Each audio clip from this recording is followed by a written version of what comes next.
podcast like it. You want a podcast like it? Podcast like it's 1999. Podcast like it. Just podcast like it. Podcast like it's 1999.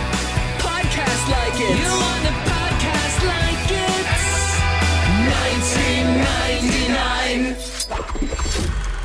Hello and welcome to Podcasts Like It's 1999, the podcast where we talk about the films of 1999, fighting our doppelganger our mechanical doppelganger atop a yellow bridge here in 2022. I'm one of your hosts, Kenny Nyberg. And I'm Phil Isco. And back, she only comes back for the best, Emma Stefansky. Thank you so much for coming back to our podcast. She's our gadget queen.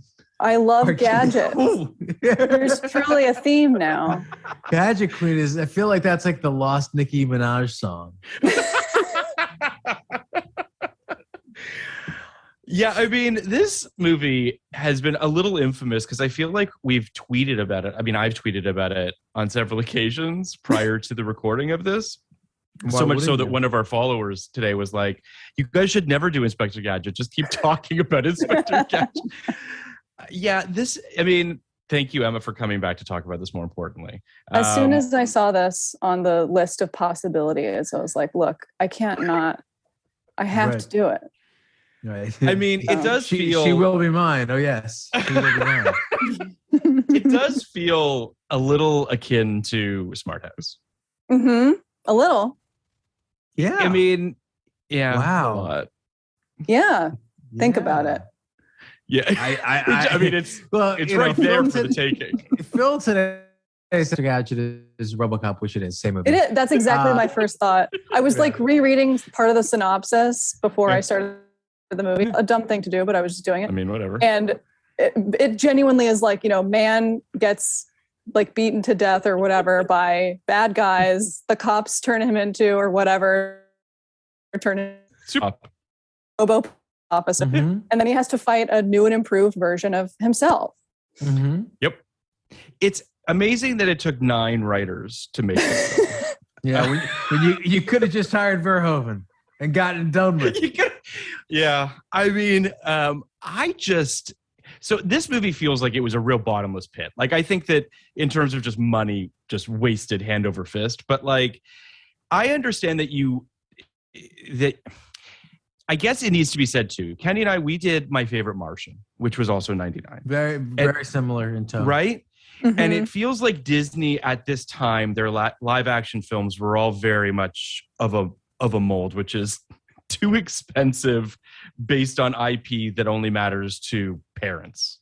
Because like, I don't think that the kids at the time knew about the Saturday morning cartoon, did they? I mean, I'm assuming not. Well, as a kid at the time, as someone who was a kid, I had no idea. I think I remember like I saw this in the theater. I saw this on like a friend's birthday at the Cinema Cafe.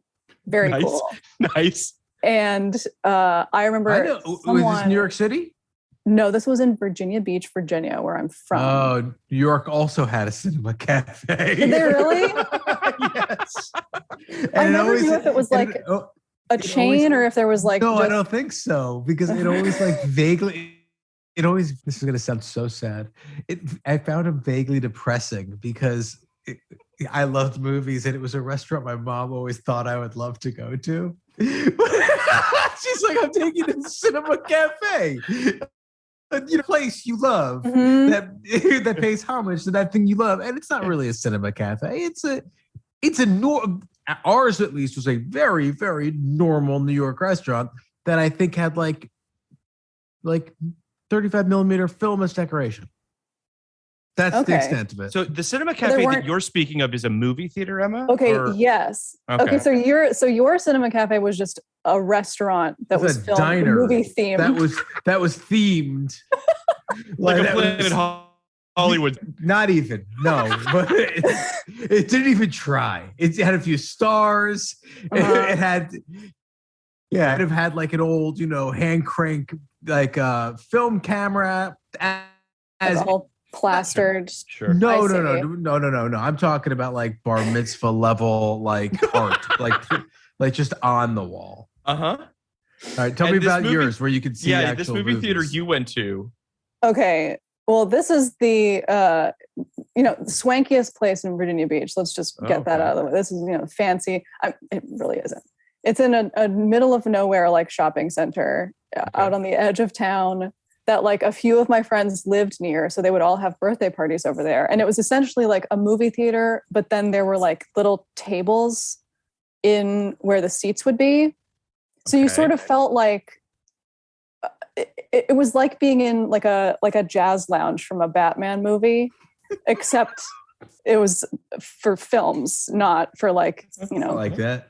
Women singing at you. Sounds pretty swanky. Sounds pretty nice. Really cool. But yeah, we would have stuff there, and it was always like, you would get the pizza like in the middle of the movie, and you would miss it because you would be doing it was annoying. But that's where I saw Inspector Gadget for the first time. The first time. So did you as a kid like it? Probably. I mean, I wasn't very critical at 6, 7 years old. I don't know. Did you like it more or less than Treasure Planet? I mean, nothing beats Treasure Planet. Let's just be honest with ourselves. I've been just asking. I wanted to understand the metrics. That's all. Nothing was Inspector Gadget was not a formative film for me in the way that Treasure Planet was. But Treasure Planet's got a lot of gadgets, just FYI. That's true. I mean, one of the characters is basically Inspector Gadget. He is. Yeah. Half man, half machine. Yeah. Maybe there is a trend. Wow, I'm learning a lot about myself today. So I want to speak to the Emma, an actual child, not knowing Gadget, the IP. I'm going to do this because I was shorter back then. For those who don't know, Emma has changed the perspective of the camera now for a lot of headspace. Yeah, little Emma. Little Emma. You will no. What I meant was, I think you got it. It was just a great gag. It was a great gag. What I meant was, I at the time 17-year-old teenager, not yet a man, but not a boy. Not a girl, not yet a woman. Right, yeah. That's right. That's what I was going for. I was keenly aware of this IP. Okay, interesting. And had seen, I wouldn't say every episode because people didn't think of things that way back then, but I had seen just a plethora of Inspector Gadget episodes. A smattering. No, more than a smattering. Oh, a buffet. No. It was a staple in my life, and it was a Nickelodeon show, and it was a Nickelodeon show could stomach. When was it right? on? Like what years would that have been? Late 80s, early 90s. Because I remember it as a kid. My time. It was a TV. I mean, I just watched Nickelodeon nonstop. And there were, unless it was a show I just begin to handle. But if it was like, a D+ or higher, I would just watch it. So I think, Inspector Gadget was fine, but I knew it very well. The thing about Inspector Gadget that was interesting, going back to this podcast being half an Entertainment Weekly appreciation podcast, Entertainment Weekly was up on this movie, was always kind of, like making a big thing about this movie because it does seem to exist in the wet dream consciousness of an exec. Like, totally. Look at all the shit we could do and gadgets and funny and mystery and bing bang boom. It's perfect for all the kids who love crazy shit. And that's why they threw $100 million. And it was a front page of Entertainment Weekly type. It was a front cover of Entertainment Weekly type movie at the time. And I guess everybody just misread the love that was out there for this character, which I think is like zero or close to it. I mean, I agree and I disagree at the same time. I think that I remember as a kid as well. I know people are going to fight back and say they love Inspector Gadget. But you're going to ignite super fans. He didn't show up in 99, so come on. Well, but this movie sucked. Like, this movie is fucking bad. So like, it's Inspector Gadget proper. But Inspector It's Gadget no good. proper, the thing this movie does, I mean, this movie does a lot of things really poorly, but the thing that the show does is that it's really about Penny and Brain. Yes, it is. It's a Yes. trifecta, and they're We're kind hardly of, in this movie. It's super they're weird. not. I totally I'm just agree like, with you. it's bizarre.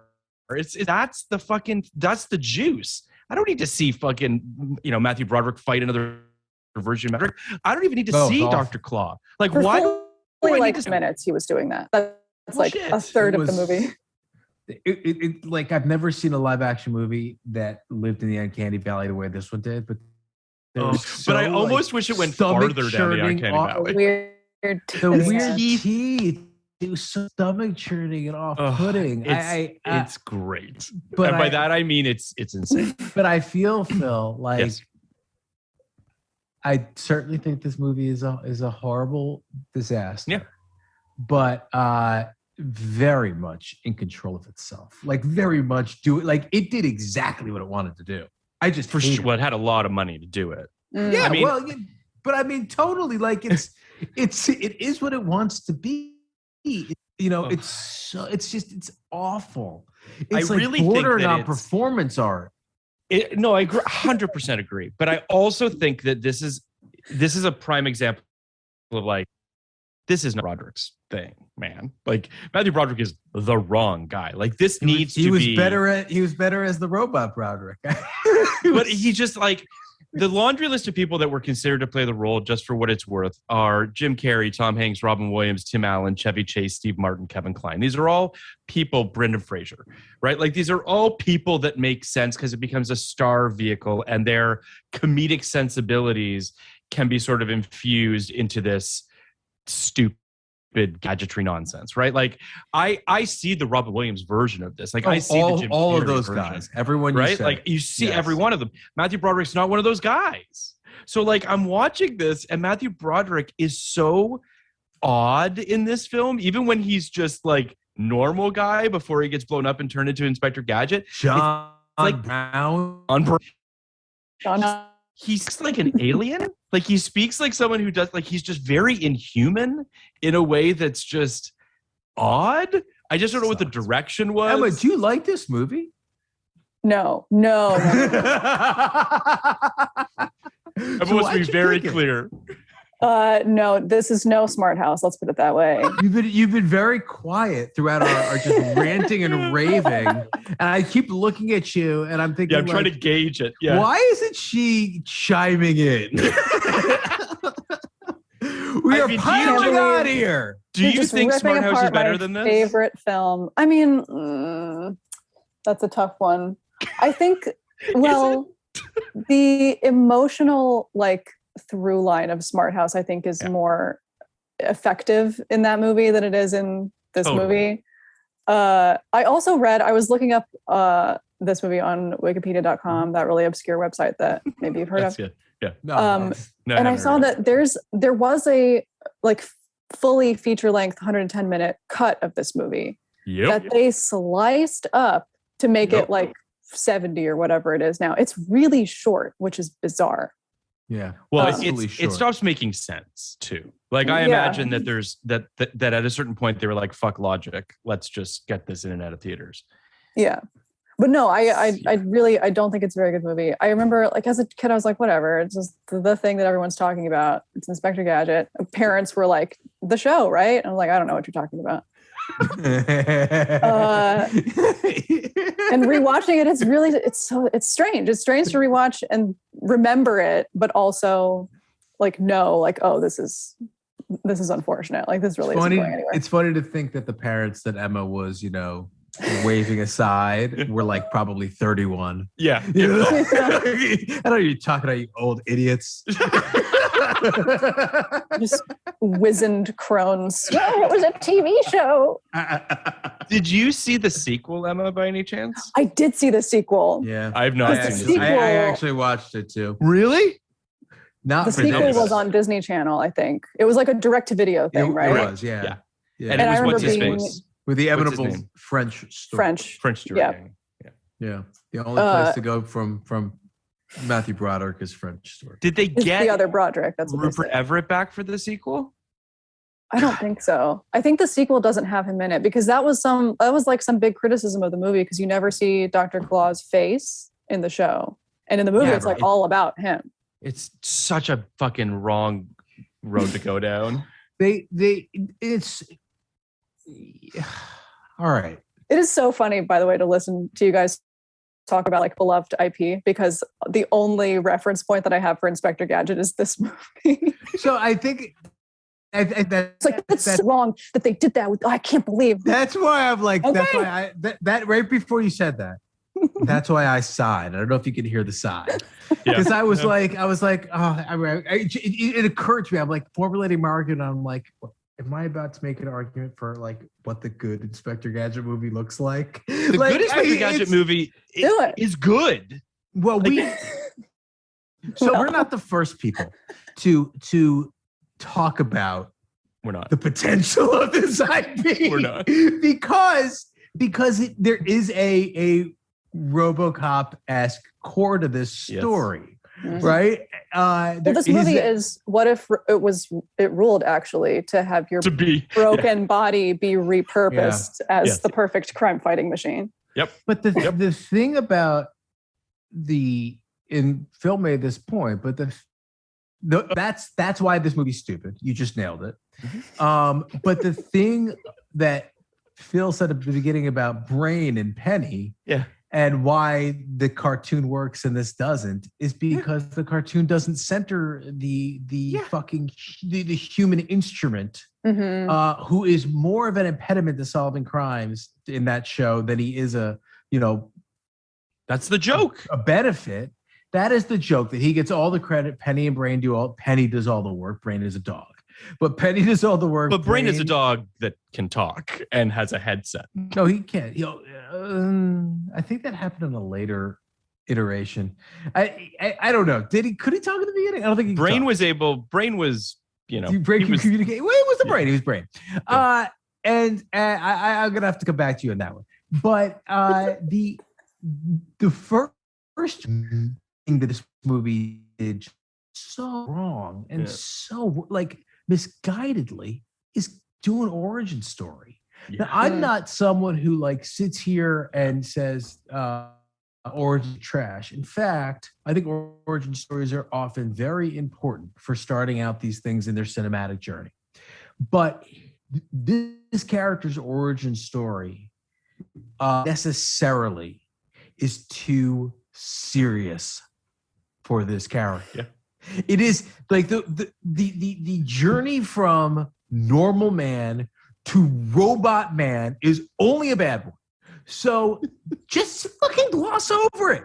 Here he is, Inspector Gadget, the hero of the city who solves all the crimes, and let's just put him on one adventure. Do it in the credit sequence. Like the Batman. Yeah. No, 100%. I wouldn't even do it. I wouldn't even fucking do it. I would just have it be this silly fucking town where Gadget is the man and Gadget just that's what I would start. I don't disagree with you that the origin component of this movie is bad. For a bunch of reasons. Because I the next step of this, where you really start to go down your toxic fanboy rabbit hole, is there is a really good dark version of this movie. Yes. Well, they made it. The gritty version of Inspector Gadget. Grimdark Inspector Gadget. Zack Snyder's Inspector Gadget. I mean, would watch. That would rule. It would be good. Yes. Yeah. Yes. I think it would be good, and I think like. No one like they tried it with one piece of IP, a piece no one knows or cares about that almost like Sid and Marty Krofft like I don't know, Muppet Band thing. I'll look it up. But a great move for this IP that barely fucking matters is to go real fucking weird and dark with it. And I think that would be kind of just fun. I think they're kind of doing that with the Chip and Dale thing a little bit. But weirder, darker, nastier. Well, this movie taps into the weirdness at times that is kind of shocking shocking and weird. Like when you get to Robo Gadget, the evil version, right? It definitely tips into that very strange place of like, what exactly is going on here, and is this about the duality of man or something? Like, is this about like good versus evil? It's all very confusing, but I agree with you, Kenny, that I was watching this film, and I don't know if you felt this way, Emma, but like, it just feels like a missed opportunity. I'm not suggesting that there's necessarily a truly great film to be made from this IP, but there's a better movie. I mean, there's certainly one that's not kind of painful to watch at times. Like there's stuff in this film that's just rough. Like the car, for instance. Oh no. The worst. The car car is references to the fact that you're watching a Disney movie. Yeah. Hilarious. And the car's very smart house. The car feels very smart house. It's a machine with a mind of its own. Yeah, and a robot face that they keep cutting to that doesn't sync up with his words. So it's just like, why do we keep doing this? I'm going to read a synopsis real quick. John Brown, played by Matthew Broderick, is a bumbling but well-intentioned security guard who was badly injured in an explosion planned by an evil mastermind. He's taken to a laboratory where Brenda, played by Jolie Fisher, a leading robotic surgeon, replaces his damaged limbs with state-of-the-art gadgets and tools. Named Inspector Gadget by the press, John, along with his niece Penny, played by Michelle Trachtenberg, and her trusty dog Brain, uses his powers to discover who's behind the explosion. Inspector Gadget opened on July 23rd, 1999 in second place with $21.8 million behind The Haunting. Have you seen The Haunting, Emma? Are you a Haunting fan? I haven't seen The Haunting, no. Don't. It's bad. Okay. It would go on to make a fan. I don't know. Terrible movie. I mean, listen, you never know, Emma. You throw some curveballs. Especially with me. Yeah, that's true. It would go on to make $134 million worldwide on a $90 million budget. It's got 21% on Rotten Tomatoes from critics, 18% from audiences. Roger Ebert gave the film 1.5 stars, saying, obviously, it would be better armed to deal with this stuff had I ever seen an Inspector Gadget cartoon. I could discuss how it does or doesn't live up to or down to the original.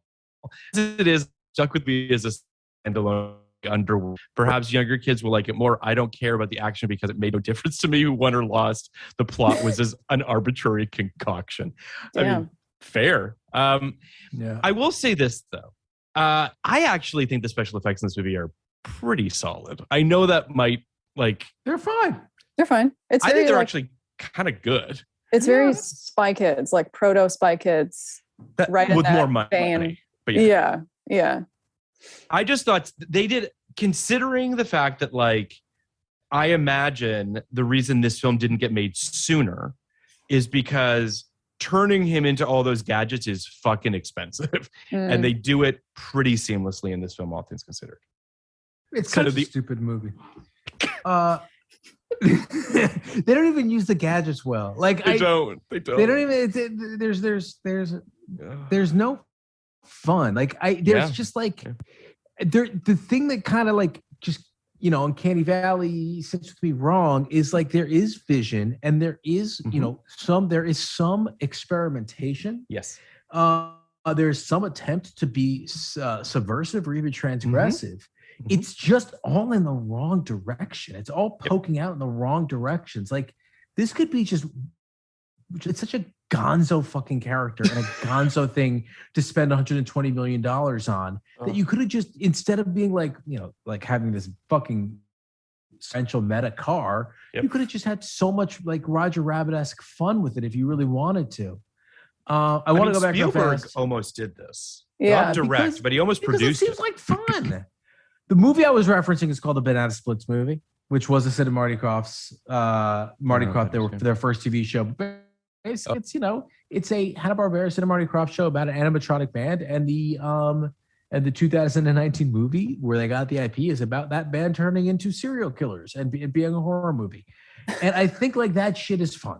And I think that I think a dark and brooding, almost a Bel Air version of Inspector Gadget would work on TV. Okay, here's my one edit that would maybe make this into the better, darker version that you're thinking of, which is because I'm about to pitch it. okay. Well, first I'm going to pitch it. Yeah, I was going to beat you to it. Listen up. So listen up. Listen up. We're here. We're listening. This is why I'm not, That's how you start all your Hollywood pitches. Emma? screenwriter. No, Listen up. I am so much more intrigued now that you said that. Same. Look at me. I'm on the edge of my seat. Yeah, I'm like, where's Give it this to me. going to go? Oh, no, there's no way it's going to live up to this. Okay, well, my edit would be because they introduced the whole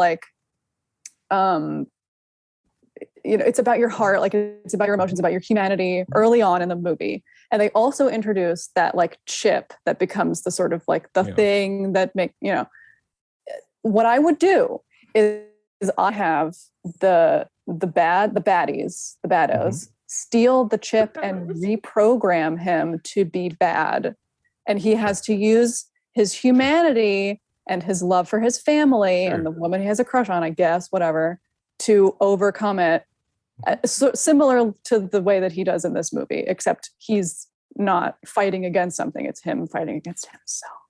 That's a great pitch for. That's a much better movie. version. That's what this movie should have been. You're totally right, because then you refocus it on Penny, and Penny is trying to save Gadget, who is doing all his bad Gadget shit, and you lose White Teeth Gadget, who's and you lose the foot, the stupid foot thing. Yeah, I do remember you saved it vividly. The sentence, "We moved the foot." Yep. That's something that's in my brain. Like as soon as when they were about to say it, I said it, and then they said, "Oh boy, this movie is deeper in me than I thought." It's in you that you. That's not good. Right, so that's a great pitch, Emma, for going back 23 years in the past and saving this film. Well, I want to do the movie where Inspector Gadget has been doing this now for 23 years. Oh God! And he's just and he's going to live forever too. By the way, yeah, of course. He's a robot. Yeah, it's the AI version. This Logan Logan Bicentennial Man AI. It's this Gadget doesn't even know what he's doing this for. It's anymore. an existential. There's no crime anymore. There's no crime. The neo-noir inspector. He's gotten good. Penny's 35 years old. Penny's married. I was going to go one step farther and go full on Wall-E, and it's just Inspector Gadget's all that's left. There's no more crime because there's nobody left. He's outlived the human race. I think Will just chimed in. Will liked it. I think Will, did you just chime in? Maybe. I don't know. Did someone? No. I thought our producer Will kind of audibly goes. I mean, I would that I'd watch. I mean, it should be said though that I do like the Spielberg version. The Wall-E version's good, man. Thanks. Yeah, that's a good idea. The Spielberg version Disney's listening to this. Makes sense though, right? He wanted Chevy Chase or Steve Martin, and he wanted to do something that was going to be, you know what I mean? That. First of all, that version is good. It probably isn't great, but it's good. This version feels so, made by committee. It just feels like a very desperate, weird IP play in a way that at the time Disney was doing a fair amount of because they hadn't really figured out what their live action thing was. Steve Martin or Chevy Chase or a lot of the other guys in that list, but specifically those two guys or a Bill Murray. Or a Tim Allen even. I could see Tim Allen's version of this. Tim Allen. Some guy who has a established comedic persona yes that you could riff on would have been really beneficial for this film. I agree. Whereas some guy like Broderick, who never really did the Ferris Bueller thing again, started playing, weenies for lack of a better term. Got a weenie? Matthew's here. That's what he was. He was just a weenie from here on out. It never really, he played a bit of a weenie in this, I guess. But you don't want a weenie. You want one of those guys. A funny guy would have been necessary for this film. Couldn't agree with you more. Necessary. I mean, Jim Carrey seems obvious because he's already rubber, but like someone who can deliver a one-liner like a Steve Martin, Bill Murray, or Chevy Chase, that's where you should start. Well, here's the thing, too, which is that apparently there was a Jim Carrey Fairley Brothers version of this film that was also in development at one point. Oh, now, a dirty version. Where I guess he has dildos and stuff coming out of it. I don't know. I mean, stuff definitely. That's the dark and gritty version that we deserve. Oh, no. Oh, my head. That's the hero. I just got lightheaded thinking about that. He just go gadget dildos and just pops out 10 dildos from his fingers. That's great. But I mean, Jim Carrey smile. I can see that version, but again, like that version also feels like why are we doing this? Like I just don't. But I also just want to say in the world where that movie gets made. Yes. Green Book probably doesn't exist. Correct. And it's like that lining. Like the future city with all the flying cars and everything. Like this is the world if they made the Fairley Brothers. Flying cars, everything's better. But COVID so Kevin Kline, it would have been great. So Kevin Kline doesn't do this film, but he does play kind of his Wild Wild West character is pretty much Inspector Gadget. Oh yeah, he does have a lot of gadget in him. It's just all fucking gadgets. So I kind of feel like he did it anyway. I don't know why this all of a sudden feels like such a missed opportunity to me because this is a stupid character, a terrible script, and everything about it's wrong-headed. But like there are so many funny ways to go with this casting. Like if you went real high, Jeremy Irons could have played Inspector Gadget. Would watch. You could have gone like so against type and done something so silly. You could have had any wild person play this ridiculous. And part of that is because you had Matthew Broderick, who is so wrong for the role. So the opportunity or the possibilities are endless. Yeah, I mean, there's the Eddie Murphy version of this. There's so many versions. He's so wrong for Inspector Gadget. I'm sure he's not. I'm sure he's fine with us listening along and being like, yeah, finally someone in this year. So like, no, he's not the only one who had a super high film this year. No, there's many that had. There are several. Yeah, but yeah, I do think that. It's a weird movie. How about Malkovich? Malkovich would have been the best. Malkovich would have been a great Claw. Nah, it's an obvious Claw. Claw should have been Broderick. Claw shouldn't have been in this movie. I think we all agree. Not kidding. They should have swapped the roles on day one. They should have swapped the roles. Rupert Everett should have been. Yes. Sure. He's great. Rupert Everett's ridiculous as a bustling villain, and he's so charming. He had some highs and lows this year too. What is this, like the fourth movie we've done with him? Yeah, he had what were his highs? Well, Midsummer Night's Dream. Sure. He was also an Ideal Husband, which we like. Sure. Tucci would have been a great Inspector Gadget. That would have been great. Shalhoub. Shalhoub would have killed it. Emma's face just lit up with just the word Shalhoub. I can see it now. I can picture it perfectly in my head. Brendan Fraser turns it down to do George of the Jungle. Yeah. A lot of people turned down roles in this movie to do other movies that were then much better decisions. But I want to ask this, Kenny. Except Chevy. So Brendan Fraser turns this down to do George of the Jungle. But the movie I thought of a lot as I was rewatching this today was Dudley Do-Right. Yes. Which, as we all know, fucking rules. Yes. And Dudley Do-Right is an unsung masterpiece. Yes. And that to me is what you're talking about. Full commitment to the bit. Totally. The filmmaker totally gets it. Everyone's on the same page. And there's just a vision to it. Whereas this... Why did Dudley Do-Right work where this didn't? The age-old question. The question people have been asking for decades. Many are saying this.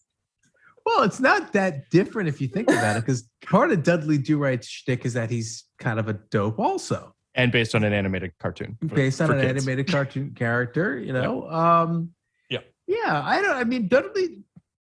Dudley Do Right's perfect. Emma, I assume you haven't seen it. No one's seen it. It's the. Have you seen Dudley Do Right? Emma, you would really like Dudley Do Right. Legitimately. Will You you like watch Alfred? it? You like Alfred Molina, right? You're you're a human who breathes oxygen. Uh-huh. All right. So I'm you would telling love you, it. Emma, I think you would love Dudley Do Right. It's Sarah Jessica Parker, Oh Alfred my God. Molina, and Brendan Fraser in a truly gonzo live action comedy, like live action Really cartoon. It's funny too. Like It's it's like it's just well written, good jokes. I guess I that guarantee would've you been- will like it. I Emma. guess that's where I would have started with this film. The thing about Dudley Do Right is Dudley Do Right comes from the sensibilities of the 80s, early 90s. It comes from a Zucker Abrams Zucker kind of, approach to this stuff, which is, rock solid jokes Yeah. and a plot that gets you through it. Yes. Where this comes from, I don't know, like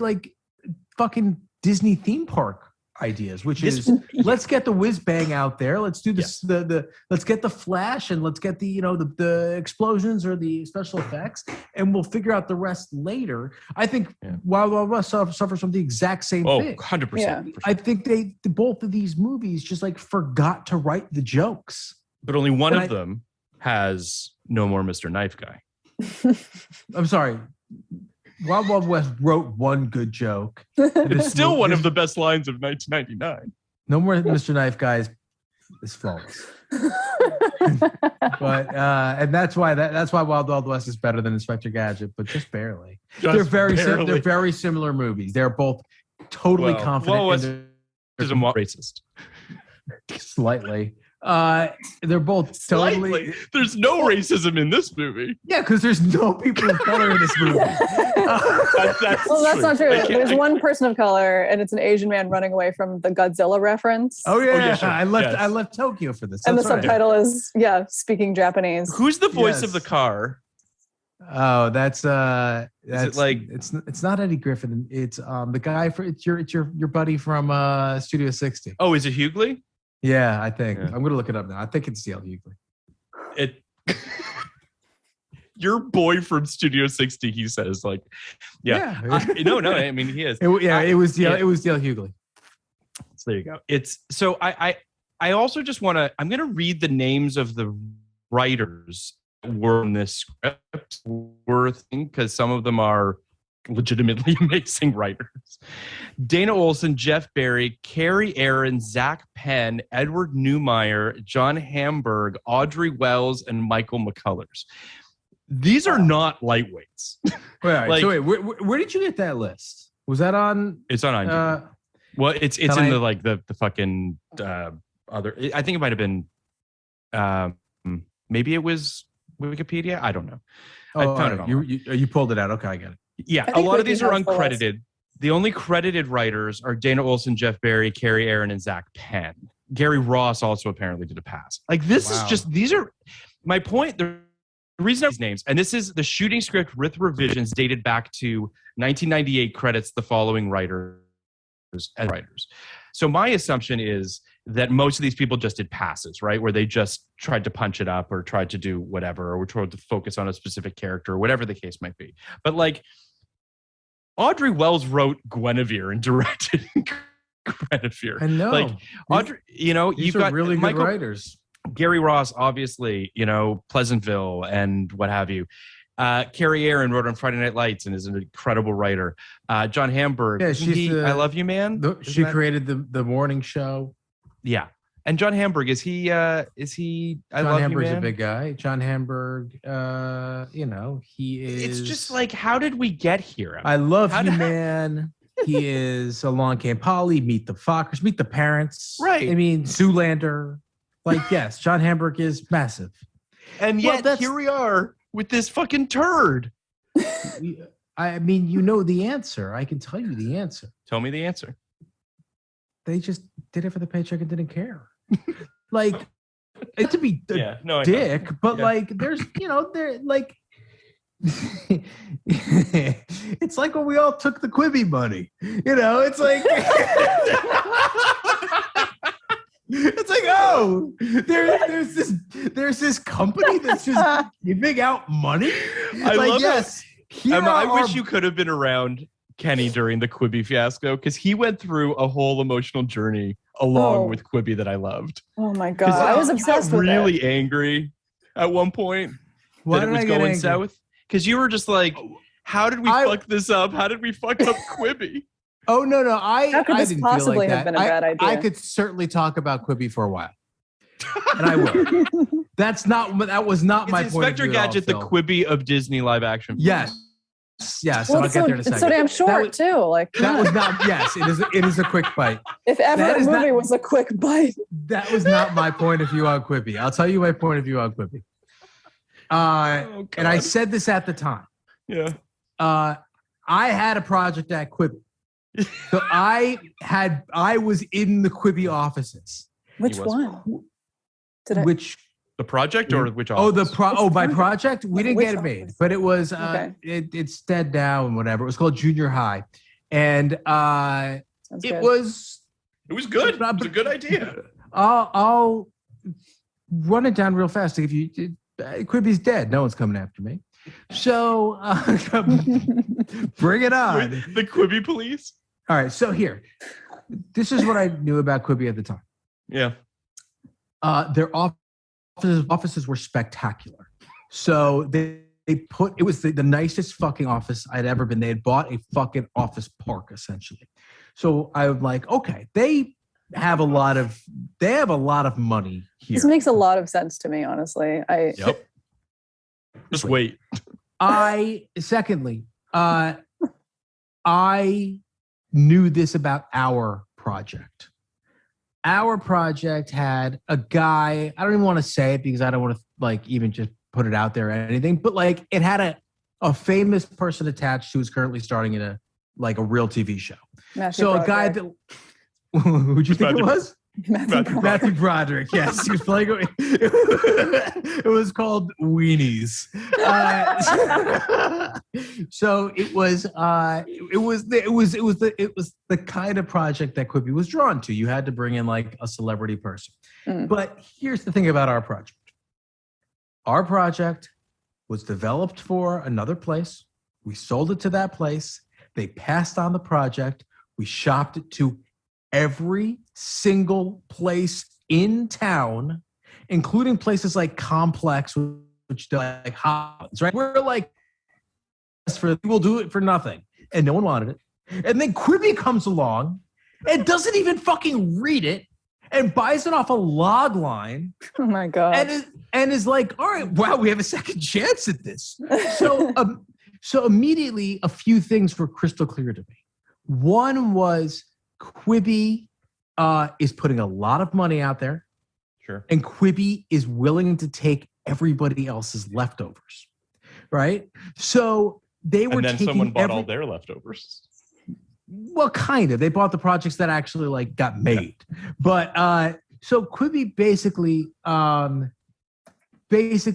what I'm trying to say is I knew at the time that their content was not going to be good.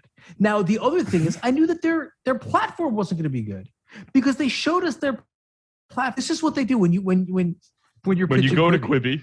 Mm-hmm. When you go to Quibi, they're like, all right, it's only going to be on phones. All this down. Yeah, that's cool. You could that's fine. Writing all this down. They're like, it's only going to be on phones. For my future. Hey, you're kind of like, all right, well, I guess it's only going to be on phones. Like, okay, like, what do we know? Like, it's forget we know. What do we know? So, like, all 6 studios have put $100 million into this. All right, like, that sounds good. Like, we're into that. And like, and here's what it can do. Like, okay, well, what can it do? And they show you that turnstile thing that they got sued for. They're like, look, it's turnstile. And they show you like the one video they made for it where like you're getting like you're getting like chased in a house, and if you turn it one way, you're like have the guys you, and another way you're in the other view. They're like, look at this technology. And immediately I'm like, but like, why would you do that? You would miss part of the show. Like if you didn't watch it, and I did. It would be like watching a De Palma movie, but like some people get like one of his split screens, and some people get the other of the split screens. They both matter. He shot both for a reason. Okay, so all of a sudden I'm like, all right, wait, there's no there. Like they think this is like the foundation of a big company. Like there's nothing there. So what I said, Phil, Ip Iskov, is Quibi is the worst idea that's in. Yeah. But there is too much money here for them to just give up. And when they actually just gave up, that was all that shocked me. I thought Quibi was the dumbest idea, was the dumbest idea in the world. But I know you do, because that was like our argument. Like, clearly you were right. But that was the dumbest idea in the history of America. But it was a candy shop that nobody was tending to. And the other thing I thought that was like, not a dumb way to be spending your money. Yeah. Was by buying everybody's garbage. You might have remembered, Emma, Phil, I said this to you all the time. Mm-hmm. The people on Twitter who normally would be destroying a project like Quibi were quiet because they all had projects at Quibi.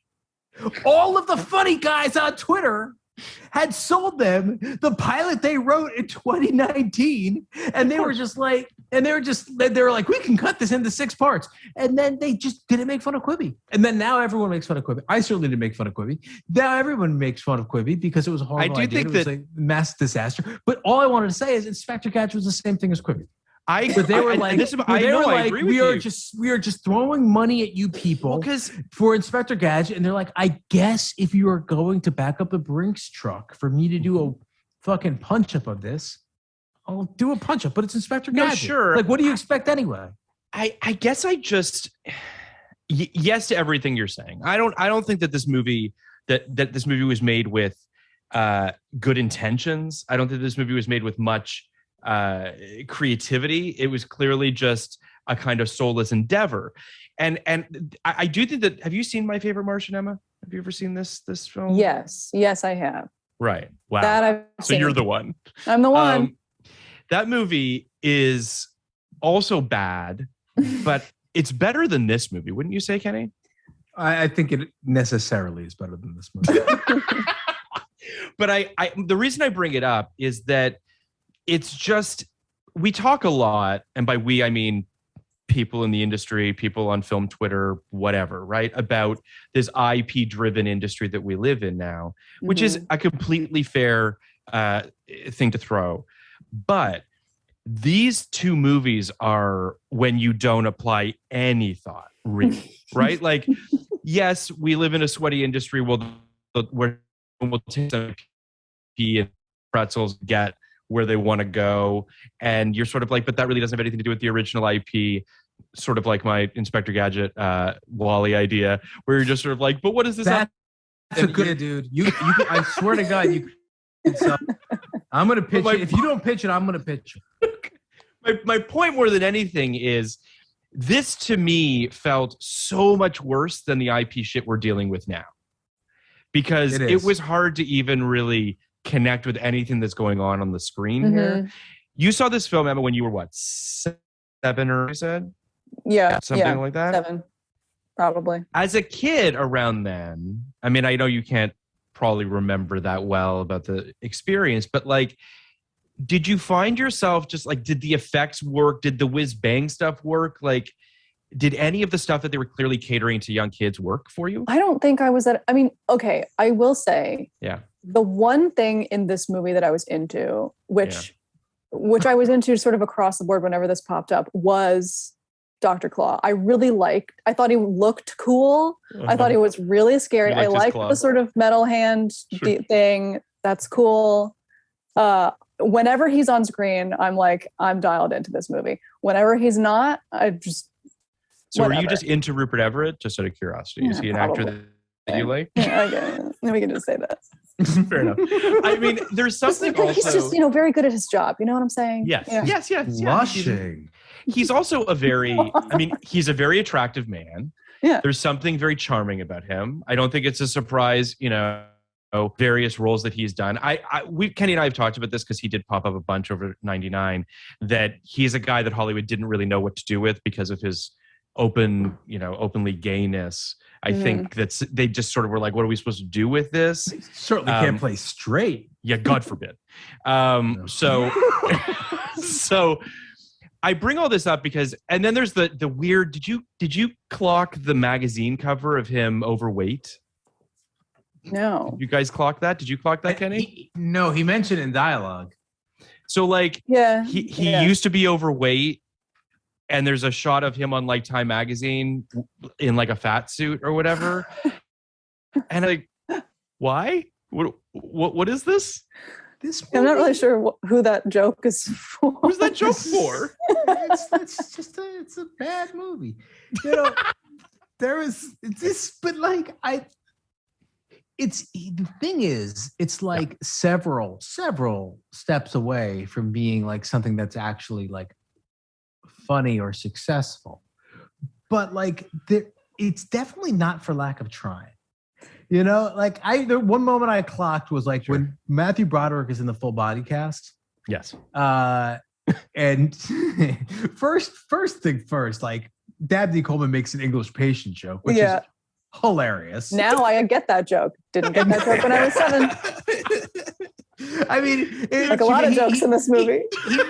He made a reference to a movie that I'm guessing the parents in the theater didn't even see, because like you're taking your kids to the English and then the score over the full body cast was like this like bouncy, jaunty, like funny little thing. And I just like, there is a version of this movie that is so silly and so irreverent that it could have been fun. The movie that Sherry O'Terry and Dabney Coleman are in is a funny movie. But then like, it's just everyone's not on the same page. But you mentioned, so there's the surgery sequence, which was crazy. Like, it is gonzo. It's so dialed up. And I couldn't help but think that it was like the nega version of the Doc Ock scene from Spider-Man 2. I was literally just about to say, that's what I was thinking of when I was, oh yeah, okay. Very familiar. But it's so colorful and zany. I like the color in this movie. Mm-hmm. I did too. But like that sequence, I was like, you've got something here. Like if there were ways to bottle the stuff that worked, but it's just, it also makes me wonder, and I understand why they cut it, because maybe the 10-minute version of this movie is just interminable. I can't imagine watching this movie for 30 minutes longer than it. But what if those 30 minutes made the movie better overall is the question that I'm wondering. I don't know the answer, and I'm sure it's probably not true, but gutting this thing so you can get more plays in a movie theater, make back your money. I don't know if that's maybe, I guess it kind of worked out, but what did you think of Andy Dick? Hilarious. So funny. See, Emma, this is why you're a great guest. The Andy Dick of our time, ladies and gentlemen. Wow. Been waiting my whole life for someone to say that. Andy Dick is funny in this, but also feels like in a different movie. Well, this is what I was kind of goes along with what I'm saying. Villain stuff in this, like the henchman stuff, that is what I find funny about this. Whenever anything sort of is self-referential about like having bad guys in something, I think that's funny. Because it's easy to kind of make that funny. Like I love the scene at the end when Penny meets the guy with the haircut, whatever his name's supposed to be, Sykes. Sure. Yeah. And she tells him, and she says something like, "You look like the kind of person who would like sell like some sort of hardware." And he's like, "My dad had a hardware store." And they have this like heart to heart where like you see this like hapless henchman character kind of, being like, "Well, I'm not really that bad. I just fell in with the wrong crowd." That's funny. Yeah, and that was the good stuff. They really play that well in this. Part of me feels like that everyone thought Inspector Gadget fundamentally as a character was boring, right? So they kind of, and I mean, I don't know if that's true or not, but like, it's why we're given an evil version of him. It's why we're given so much sort of like jazz hands around him, because they're not committed to that character and they're not particularly interested in that. That's the impression that I get. It's why you have no idea why, in the context of the film, there was an evil version of Inspector Gadget. I don't either. Like they Do were you? trying RoboCop, because the kids love RoboCop and they knew Right. that they needed to have that formula in place. The kids love RoboCop. That's unfortunately, I think that is true. Kids I do think it's love true too. RoboCop. I always felt a little left out as a kid, like having all this RoboCop, ephemera around, and I hadn't seen it, and it's just like God, I feel really like the nerd on the playground and not getting all these RoboCop references Out of the RoboCop loop. Out of the RoboCop loop. No, I get it. To your point about like sort of dancing around the main character of the movie, what surprised me watching this again, which I did, I watched it yesterday, against all judgment, I did it, was that it didn't focus on Penny and Brain, which, as you're saying, and I'm going to take your word for this, are the other main characters of the show, where they're very much, they're completely sidelined in this. And it surprised me watching it because I remember both of them being big. Sorry, there's a siren. It's all good. It's probably Gadget. He's on the case.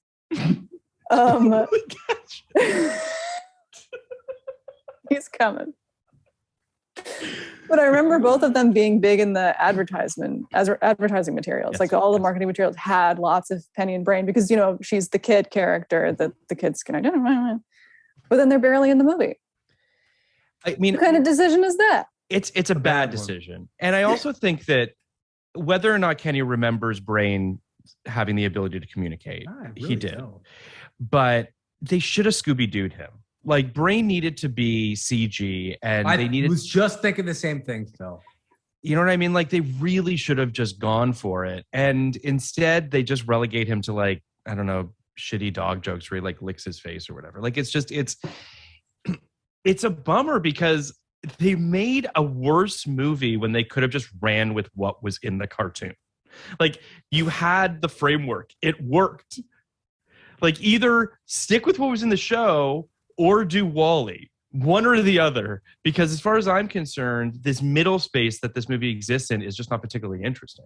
So apparently, at some, you seem to be more of a latter stage Inspector Gadget fan. That might be. I'm an OG Gadget. Right. So you're a Diane. I'm a Rebecca. Is what you're saying. That's right. So at some point they made him a translation collar, so he was able to talk later in the series, but early. All he could do was, dress up in a woman's clothes and pretend to be a woman, which he does a lot, by the way, in order to fool people, and gain entry to hazardous materials sites. You're missing out. There's some brain hijinks in the original show. I'm going to become an Inspector Gadget super fan. You should. 30 years after the show? I'm sure it's streaming somewhere. So can I ask a question about the movie opens with an extended credit sequence where they just do it's like a good 2 minutes, it feels like, where they just kind of fuck with the Disney logo and like play around with like weird gadgets around the letter G, and like just a credit sequence that I imagine was reasonably expensive but also eats up screen time, which I guess was what they were looking to do at this point. And then mixed into this film, there are, I don't really know how to explain it, but like sort of animated cutaway interstitial things that existed in the show. Yeah. Oh, okay. I was wondering about that. Because there's no other reason to do this. They serve no purpose in the movie. The one that's just like a 3D model of just a head, like a human head, just sort of going whoosh at the screen. And then there's one where it's a foot. Yeah. Just like so crazy that this movie made it past so many people to get, shot. It was a priority project. It was. Yeah, you're right. It was. Anything that anything that gets in front of Steven Spielberg, and that even for a minute he's like, yeah, okay, yep, like that's it. Like that, then that you got to make that project with or without him. How often was Spielberg like momentarily attached this to a big movie a million that we've times. done? Yeah, it's crazy because even if he just acknowledges this might be good, I think you have to make it. I think you owe it to yourself. The other thing that the show did really well, Emma, just because I feel like we need to sort of, help you on your journey to watch the cartoon, please, is it was the first day of the rest of my life. it was actually a crime-solving show, right? There was a mystery to be solved. There was a crime that was being committed, and there was a thing that Inspector Gadget and Penny and Brain had to solve, and then he saved the day at the end. And obviously, Claw was usually the guy behind it. I say this to show this movie doesn't solve any crimes. This movie's not interested in solving crimes. Well, it's just interested movie. That's Right. kind of the thing that they're doing. They're not like in the sense that, with Batman is Gotham's greatest detective. How often does he actually solve crimes in movies that he's in? Not. Well, the Batman. In the Batman, they do it different. I know. I think, but he's not. He is been called the greatest detective in the world. He is. Okay, sure. But his name isn't Inspector Batman. Batman. This guy inspects This guy's an inspector. for a job. First of all, it's so funny that Inspector Gadget. Like that is not a rank in any police department in America. It's very British. Yeah, it is. It's a British idea. Inspector Gadget. It's a great name. They could have had way more fun with that too. Wait, there's another. He doesn't inspect much in this movie. No, really. He doesn't do a lot of inspection.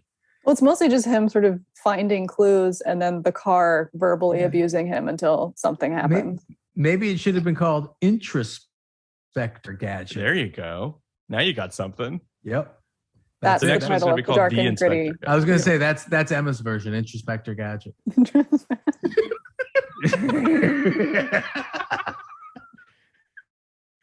Can I just say that I love that as it gets darker in New York, Emma looks like she's in the Blair Witch Project right now. Yeah. I have like one lamp in this room. You should just and have a I'm flashlight under trying- your chin, and you should just do it like that.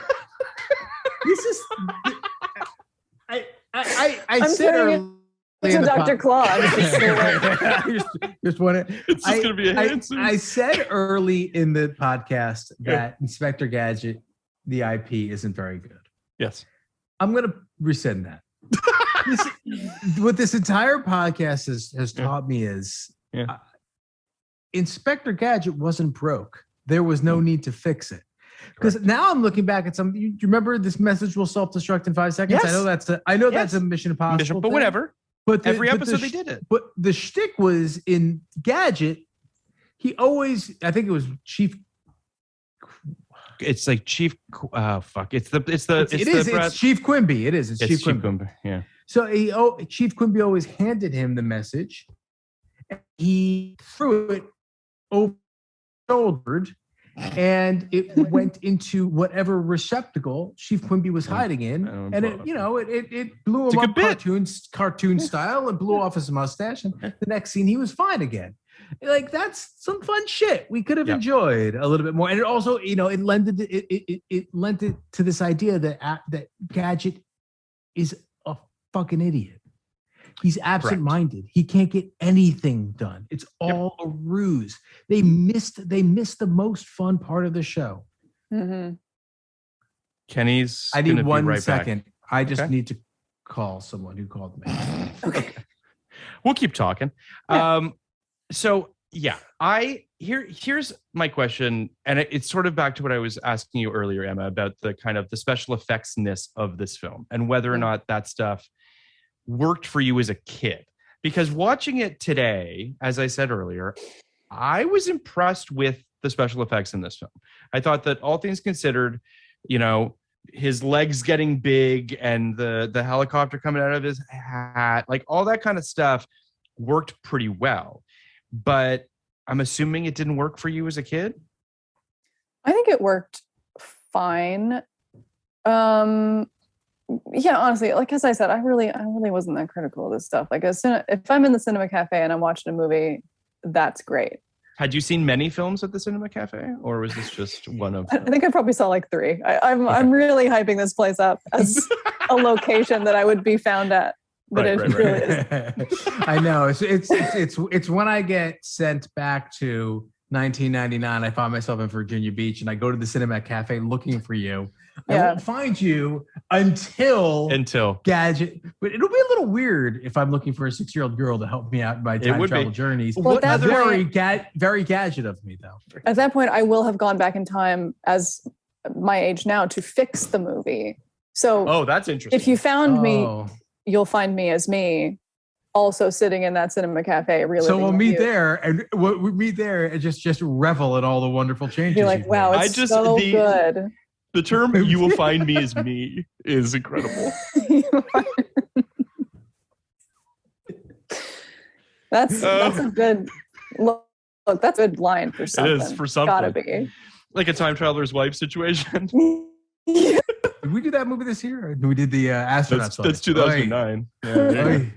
There was some other line that you said that I thought would be good in Inspector Gadget, and now I can't think of what it is. God, it's gonna bother me now. I'll think of it. It'll come to you.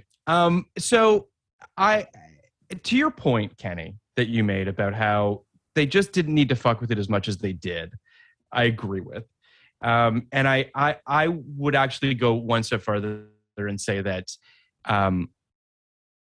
they spent too much money on this.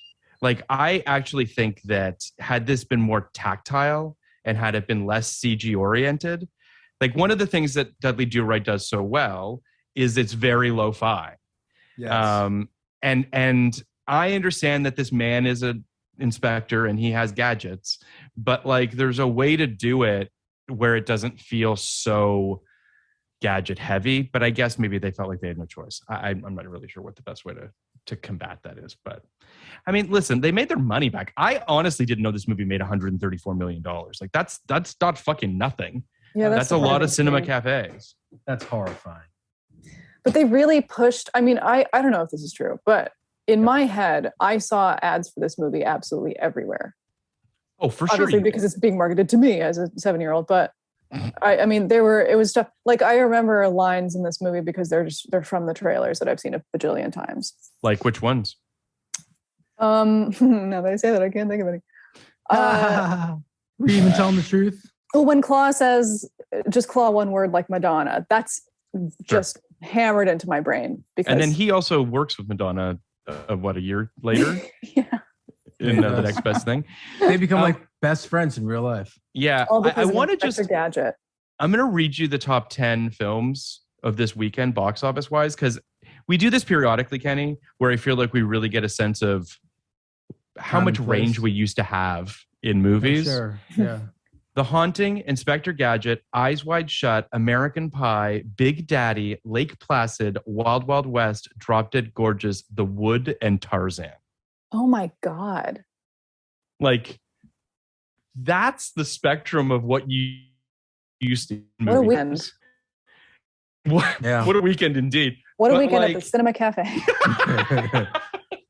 But like, it really is a snapshot. Now this is late July, so you're right in the heart of, the summer, but still, like, I mean, Drop Dead Gorgeous had no business being released when it was. It should have been released in the fall and it would have done far better, I imagine.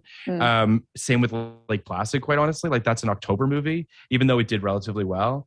But it is just interesting to see how, like, I don't know, like, look at that spectrum. R-rated teen comedy in American Pie, R-rated adult drama in Eyes Wide Shut, The Wood from MTV Films. And Tarzan, it's just shocking. I don't know. I'm just looking at this as being like, I honestly can't believe how we fucked up this industry. And now it would just be like 10 Marvel movies. One Marvel movie and then nothing else. Yeah. Yeah. It's pretty amazing. So they are apparently rebooting Inspector Gadget. Dan Lin is attached as a producer. Oh my God. As a movie? As a movie. Guys. Is anyone else? No, there's no one. As of October 2019, Mikey Day and Streeter Seidel were hired to write the film. I don't know who those people are. And they're from SNL. Mike is an SNL guy, okay. Yeah. And Streeter, yeah. But like, here's the thing, Kenny. You brought up the Chippendale thing. I did. Chip and Dale, the Rescue Rangers. Not Chippendale. Chippendale. Yeah, yes. Rescue Rangers. I could see a meta winky Inspector Gadget movie that's more in the vein of like the Lego movie or something like that. I could see that working. I'm certain that's what they'll do. because that's what cool guys do these days. Mm, But And girls. thank you. Yeah. Well, International Women's Day. I mean, I don't mean to be a misogynist, but are women that derivative? Yeah, but- women are better writers than this. Wow, who's the bigger feminist here?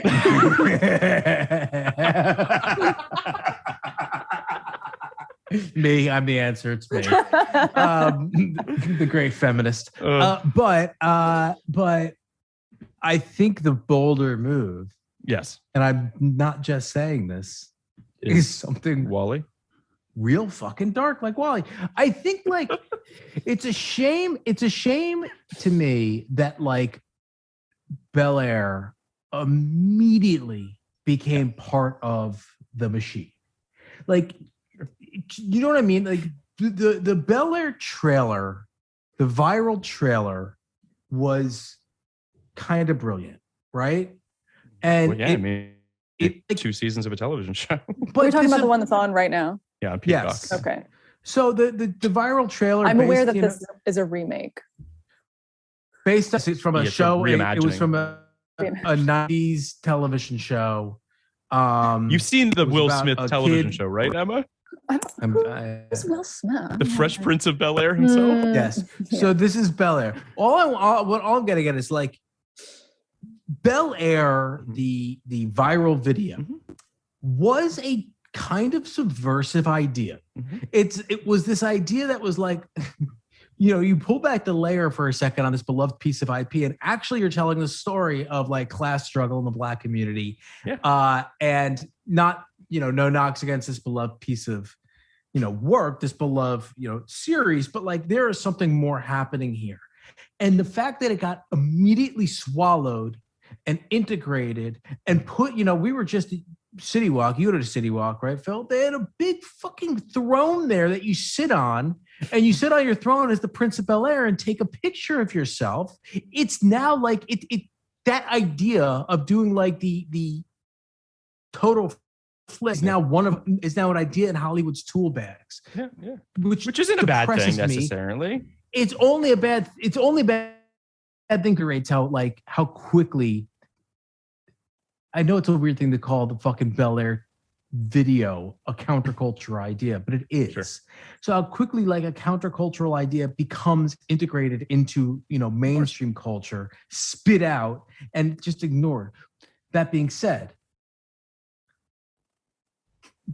go dark with that's Gadget. I wonder. Please go Do you dark think with Inspector Gadget should be a horror film now? Hey. No, I think it should be fucking. I think it should be I AI. think it should- He just fucking has knives. He just fucking Well, and like Fucking hatchets and shit. dildos. I think the Emma Inspector version, the Emma version that Gun. It's great. yeah, Inspector Bludgeon. Inspector Murder. I think the version, the Superman 3 version, where Inspector Gadget starts using his powers for evil, would be pretty good. I think that you know, when Superman goes bad. what do you do when Inspector Gadget turns dark? Well, Buckle up. you can't fight him. He's invincible. Yeah, he is kind of. He Yeah, can't die. He has no heart. Does he not have a heart? He has. I don't think he has anything except for a fucking neck up. He's just got a head. That's all he has. Yeah, right. Because when they open him up, it's just machinery. Yes. It's horrible. This is fucking weird. I think man. honestly, it's like I think something with like you know, exploring the horrors of waking up and being this. It's a Cronenberg thing. film, is what you're saying. Yes, exactly. body horror. Yeah. Yes, It's a body horror movie, and they touch on that a little bit in this because he has that line where he's like, I don't want to be don't wanna this. be I think this. he said, Yeah. which is so sad, and it's really moving. And then they immediately move on, and he sprays toothpaste all over a woman. God, RoboCop is a body horror film, right? And, Absolutely. It is. and I think that I don't know if you have the guts, Disney. Like, They don't. just. This is. They I don't even might. know that Disney owns this anymore because if Dan Lin is producing it, then it's a Warner Brothers thing, and he's not at That's a Disney. Good point. That's a good So, point. like, I think Disney long ago was like, you know what? We're out of the Inspector Gadget They let there's that no contract run out. Yeah, they're just like, you know what? no let's, gasoline left yeah. in this tank. By the way, what does Gadget run on? Love. Brain power. In this movie, it do be Same love. as me. Yeah, we didn't talk about Jolie Fisher, who I was positive was Kate Walsh until I looked her up. Oh my God. That's amazing. So let's rate this movie, because Emma, I'd like to hear your thoughts on the movie we're covering next week as well. A movie that you might have seen back in '99, but I'm not sure. I didn't see this film in '99, but I did watch this film whenever we originally thought we were going to do it. So I have 2 ratings. I was much more favorable on this film, Kenny, when I watched it the first time, weirdly. Interesting. I gave it a 51 back then. And today I'm at a 35. And then after this podcast, I'm at like a 30. Like, I don't think this movie has really much going for it other than a couple glimmers of like visual energy and what have you. I think by and large, this is a movie that I'd like to forget I ever watched. What about you, Kenny? You know, you made me want to look up my original, and I think I have a number here. Okay, so cool. There you go. No, No? guess I didn't. I had a lot of notes. You Or were your too notes, addled then. by the experience. Let's see. Sassy Black Car is hilarious. Wait, I didn't write that. Sassy Black Car. That's the spin-off. Yeah. This is really a terrible movie. Yeah. I didn't like this. I didn't like this movie. Yeah. So, but I didn't give it a number. So who knows what it was before? Okay. Before I watched this version, I'm pretty sure I did give this one a number. Let's see what I gave it. I gave it a no number. So I will have given it a. I think I gave it a little. I giving it a 32 before the podcast. Okay. And a 31 after. Yeah, we're in the same space. Yeah. I also think it's an ugly looking movie. It is. This is what I said. And this is what I was trying to get across earlier before I decided I hated this movie. Yeah. I think in warmth and a heart here. Instead, it's madcap, which is its choice. It's silly, but it's what it wants to be. So that's really like kind of my feeling about this is like it's only a failure because I think it's a failure. But I don't think the guy David Kellogg, the director, and didn't do exactly what he wanted to do. I think he did what he wanted to do, but it hit this particular audience member as insufferable. 31. Emma, what about you? Okay. I think I'm a little bit softer on this one, but only a little. Okay. Only a little bit. Okay. Mainly because It has gadgets. It has gadgets. My favorite thing, canonically, on this podcast. I love has arguably made of them. So there's that. There were parts of the movie, there were jokes that I genuinely did laugh at when I watched it yesterday, which I mean, which one? I don't remember. But they were, I remember sort of being like, oh, that was funny. Whenever they're in, I don't know, whenever they're sing with the foot, I thought that was sure. It's fine. No, it's You're fine. an easy mark. I'm an easy mark. Obviously. Whatever. I'm in the Loves a good foot joke. If they're not gadgets, they're one of my joke. favorite jokes is a foot joke. Ever? Oh, it's one of my favorite lines of a movie. I can't just remember laughing so hard. Have you ever seen Albert Brooks' Mother? Sure. He goes so he's staying with his mom, Debbie Reynolds, and he goes to eat some of the sherbet out of her freezer, and he takes a bite and he goes, "Oh, it tastes like an orange foot." I thought it was great. I mean, it's a good joke. Because it was there for a while. Yeah. I thought orange foot was hilarious. All right, go ahead, Emma. What did you? Emma, what's your rating? I'm gonna do a 40, an even 40. Okay. I think, and honestly, I'm impressed that after cutting out 30 full minutes of the movie, it still is a coherent thing with a message that they have through the film, sort of, kind of, mostly, stuff that they bring back from they put it in the whatever. That always impresses me when they remember to do that. I'm like, how do you remember? That's a low fucking bar. Should not They be saying these things remembered what they did at the beginning of the script. as a professional critic. I was going to say Emma Stefansky, professional film critic. I think I just put my standing in the community right there. Oh my God. I'm always impressed with that. So, it's been 2 hours. There's a lot of stuff has happened. But they always remember, oh, that's what we were doing in the beginning. Let's put it at the end. Oh man. I really love that. I get it. I don't even have a joke on top of that joke. It's so good. It should be your Twitter bio. As I'm sitting here crying, laughing, I'm also frantically trying to think of a joke to make on top of that. It's too good. It's perfect. Too good. It's perfect. That's what I'm here for. So next week, Emma. Okay. We are doing Doug's first movie. Oh my God. Yes. Yes. A Doug fan? I was a Doug fan. I loved that thing. Also a Nickelodeon show that was barely watchable. It was one of the first ones that I remember, like actually remembering what time it would be on during the day. Sure. And being like, I want to watch. It had nothing to do with me. It was like, it was all about boys. Boys, yeah. With no hair. Their hair was weird. I remember being very bothered by that. Yeah. And I didn't know there was a show because I don't know that the show made it to Canada, quite frankly. Maybe it did. I don't know. So I watched this it would movie never translate to a Canadian audience. All right. Yeah. But I bring this up because I think people loved the show, but the movie, do you remember the movie? Did you see the movie? I definitely saw the movie. I don't. Okay. I couldn't tell you what happened. Right. The very not as burned into my memory as the very optimistically titled Doug's first movie. Yeah, a little putting the cart before the horse on that one. Another short movie. I think that one was also like 72 minutes or something like that. It was real short.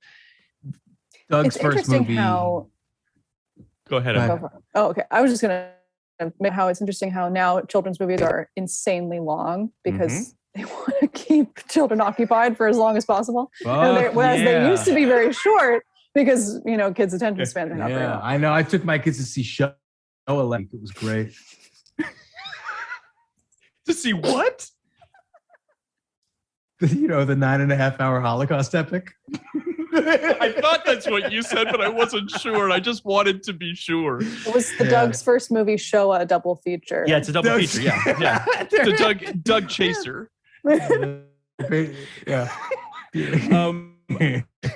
Doug is a character, and his movie just sort of follows him around while he sort of kind of befriends like a Loch Ness monster type creature, if I remember correctly. We recorded this episode a long time ago, so I can't remember.